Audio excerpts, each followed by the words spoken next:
Dear students, today the topic is about Charles' law.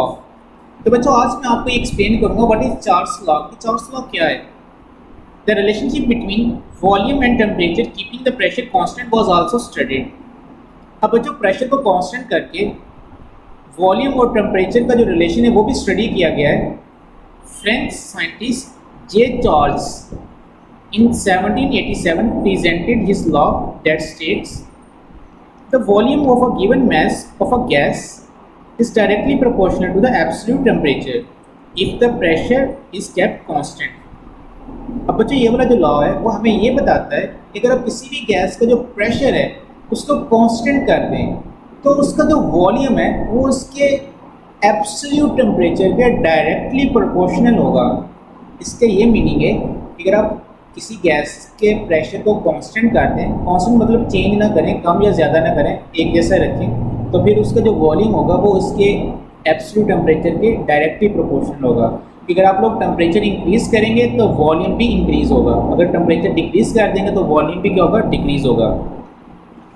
When pressure P is constant, the volume V of given mass of a gas is proportional to absolute temperature T.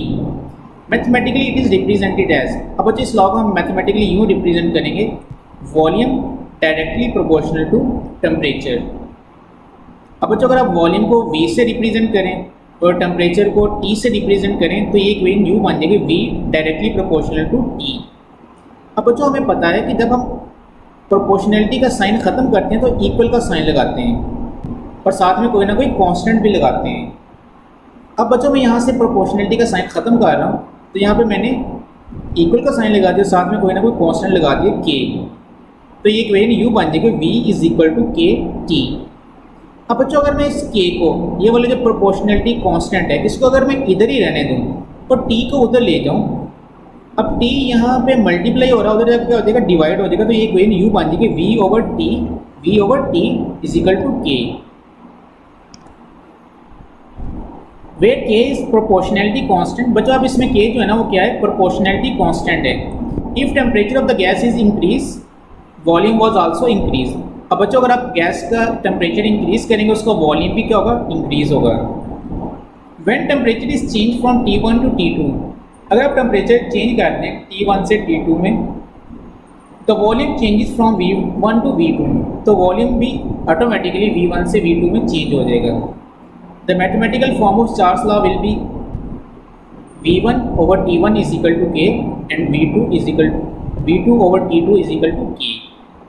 अब बच्चों इन दोनों equation में आपको नज़र आ रहा है कि जो कांस्टेंट है उसकी वैल्यू सेम है, तो देयरफॉर इनके जो वेरिएबल्स होंगे वो भी एक दूसरे के इक्वल हो जाएंगे. तो ये इक्वेशन यू बन जाएगी V1 over T1 is equal to V2 over T2.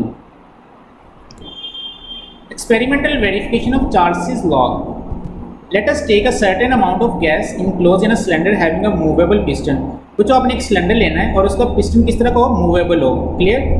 अब उस सिलेंडर में आपने गैस ले लेनी है.